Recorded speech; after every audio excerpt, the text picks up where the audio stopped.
What is going on, you guys? It's Extreme here, and welcome back to another Destiny video.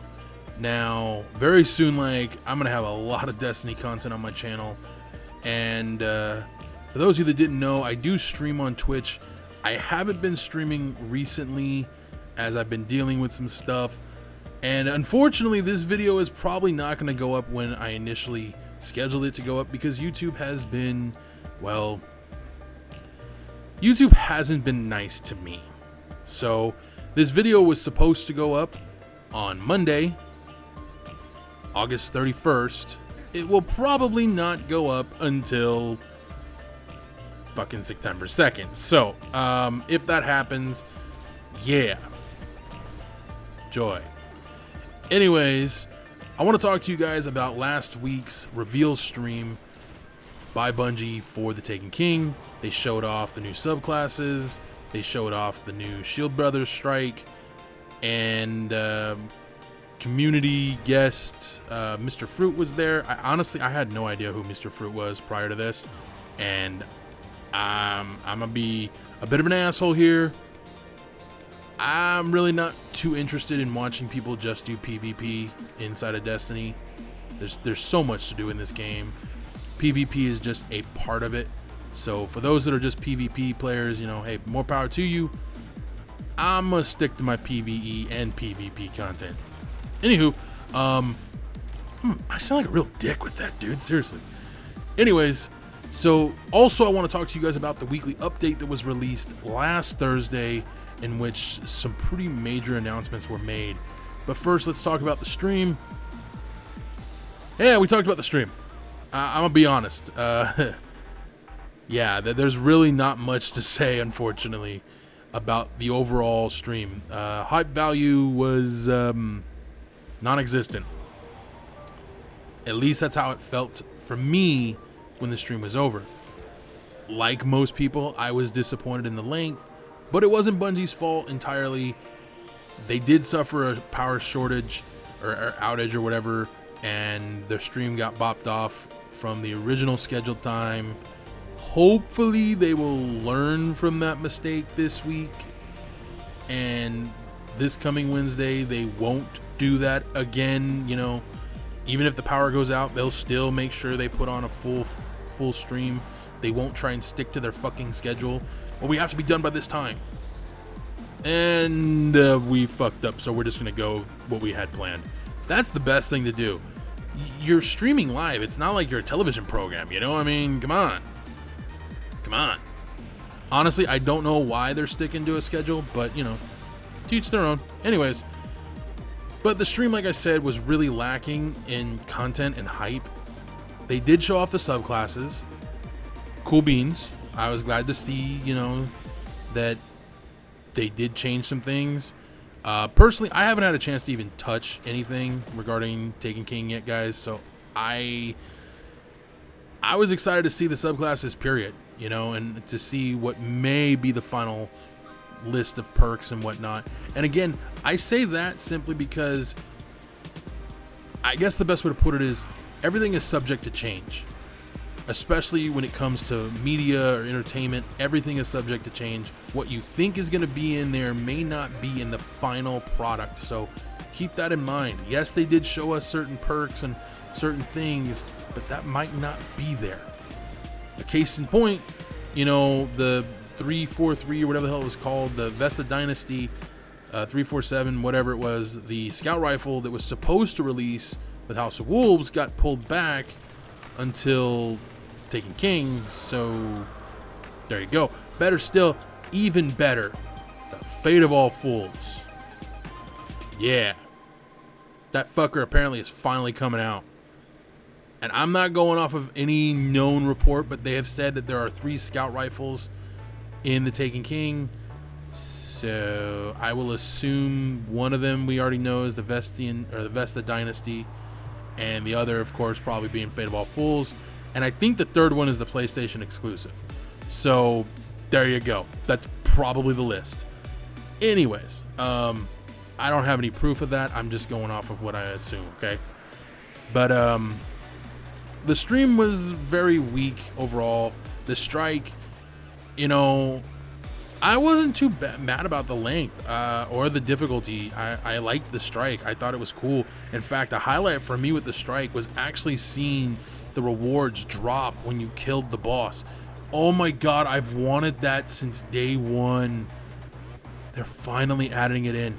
You know, what's funny is if you go back to, I think it's 2013, they did a live demo of Destiny at the PlayStation conference, and during that demo the Thunderlord drops. Okay, the Ingram for the Thunderlord drops in world, and they pulled that out of the game. I hated that they did that. That was one thing I always wish they left in, because you kill the boss, yay, now what? Wait for your rewards? Fuck that. Give me my goddamn rewards. I want to pick them up. No? Okay, fine. Now we get to pick them up. And I know it seems like a simple thing that no one's really going to give two craps about. I come from playing Borderlands. I like seeing my shit drop in world. And to see it finally drop in world is awesome. And I cannot wait for that first exotic to drop in world, man. I really can't wait. I don't know if that's going to be the case. If it does happen, epic. If not, well, but we'll see what happens. Anyways, so other than the length of the stream being bad and the lack of hype feel, I guess, I like the stream. You know, it did what it was supposed to do. It gave us information. It showed off the artifact, which is kind of disappointed in the fact that it's just a non-aesthetic thing. It's there. Really, it's just there to help your stat rolls. You know, that's really it. Help you drop orbs. Whatever. I'm pretty sure the legendary versions, and if there's a raid version, there'll be some sort of special perk on them. I know there are no exotic artifacts currently in the game. That's kind of already been stated. There are no exotic artifacts, so good news, I guess. But we'll see, man. Hopefully they take more advantage of the artifacts. Hopefully they will eventually make them a cosmetic feature on the characters, but right now they're just, you know, it's just an extra slot for stats, and that's it, pretty much. What else? Oh, we got to see the sword. Got to see the sword in action. Mr. Fruit ran that fucker around for literally about 60 seconds, and then he was out of power. So obviously that thing's you're gonna need a lot of heavy ammo to run that sucker for some decent length. But damn it, man. I hope there's a legend or an exotic sword. That'd be, oh please God. Anyways, so that was I guess the gist of the stream, at least from my perspective. But for me, the real big hype came the very next day when the weekly update came out, because in the weekly update we found out that on September 8th the 2.0 patch, not just weapons patch, but the actual 2.0 patch for the game is going to be released. Now, what is in the patch? I know the weapon balancing is in there. That's about the only thing I paid attention to. I'm not lying. I really didn't care beyond that. As far as I know, that is the only real change we're gonna physically see on the 8th of September, is the weapon balancing. There may be some other changes. I don't know. I don't know if there's gonna be any UI changes. I don't know if we're gonna see any changes to the strike playlist or anything. I don't know what physical changes we're gonna see, but I know as of right now, the only thing for sure is weapon balancing. So the actual weapon balancing patch will probably be released during this week's weekly update, so stay tuned for that. The full list has not come out as of yet. It'll probably come out right, or well, this coming week's weekly update, so stay tuned for that. And we did also learn that there are some changes coming to the Nightfall, the strikes, and how they're going to work, and the weeklies and the daily. So the weeklies are now broken up into essentially a short playlist where any one of your characters can do it. You'll get awarded the appropriate marks for it, rep, whatever. You'll have very specific rewards you can get from these weekly heroic playlists. And then, of course, we have learned that there are going to only be 3 official strike playlists when the Taken King drops. You will have the Vanguard Legacy, which is all the old strikes as they are now, like as they are right now. Okay, that's going to be the Legacy playlist. Then you have the Vanguard, strike playlist, which is the newer strikes and the strikes that have been updated or improved on. That'll be that playlist. And then of course you'll have the Vanguard Heroic, which when I hear Heroic, my initial gut thought is modifier. So if that is the case, fuck yeah. I've been wanting that for a while, dude. So I will definitely be running Vanguard Heroics. And as far as the rewards for each, I don't know if there's a difference. I guess we'll find out soon enough. But the thing that was mentioned is that the weekly Heroic playlist, you will get marks, the legendary marks, you will get rep, and you will be given specialty drops for that. We also learned that the daily Heroic and the daily PvP will now only need to be completed on one account, and the rewards will be, I guess, substantially increased, or significantly increased was the actual word they used.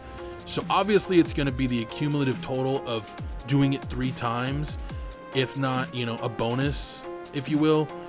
It'll probably be also a significant XP boost for whatever character you do it on. So obviously, they're changing some things. Personally, I liked doing the daily Heroic 3 times, but if they change it for the better and the rewards are still good, I still want legit, I still want Ascendant Shards to drop from vanilla Destiny, missions. So hopefully that stays. If not, I'll be a little bummed by it, but it is what it is. But we'll see what happens, man. We'll see what's coming and what's, what really will be the rewards for that. Beyond that, the full list of changes can be found in the weekly update. You can go to bungie.net to get all the details, or if you want a simplified version or a version that's made more understandable, you can go to Planet Destiny. I highly recommend for anybody out there that just wants a simplified or easy to understand list of things, what's going on with Taken King, so on and so forth, go there. Also, on a side note, the September 8th patch is pretty fucking big. So you're definitely going to want to check out the weekly update to find out how much space you're going to need, and you're going to want to make sure you've got that much space free. This update essentially is the final major update, to my knowledge, prior to the release of Taken King. So all the database information that's getting changed or added to the game will be in this update, which means come September 8th, the data mining will begin, and we will finally get an unofficial list of all the year 1 exotics that are coming forward. We will get a list of all the actual year 2 exotics that are coming with Taken King. We will probably learn about some of the other stuff. We won't learn like the official things, but we will get a basic idea of what new content, if you will, is coming, things of that sort. So stay tuned, man. The next 2 weeks are going to be very interesting. And one last little thing I want to mention. I really hope that come September 8th, they launch a week-long event inside of Destiny to hype the release of Taken King. They did it with House of Wolves. They didn't do it so much with Dark Below, but they did a really good job for House of Wolves. And I hope they continue that trend, man. I would love to see that happen. So stay tuned, guys. Stream's coming this Wednesday. We're going to find out about the Court of Oryx. And hopefully we'll get more information that, some surprises. Who knows? Anyways, thank you guys for joining me. If you did enjoy this video, let me know down in the comments below. I'll see you guys again soon for another one. Until then, adios.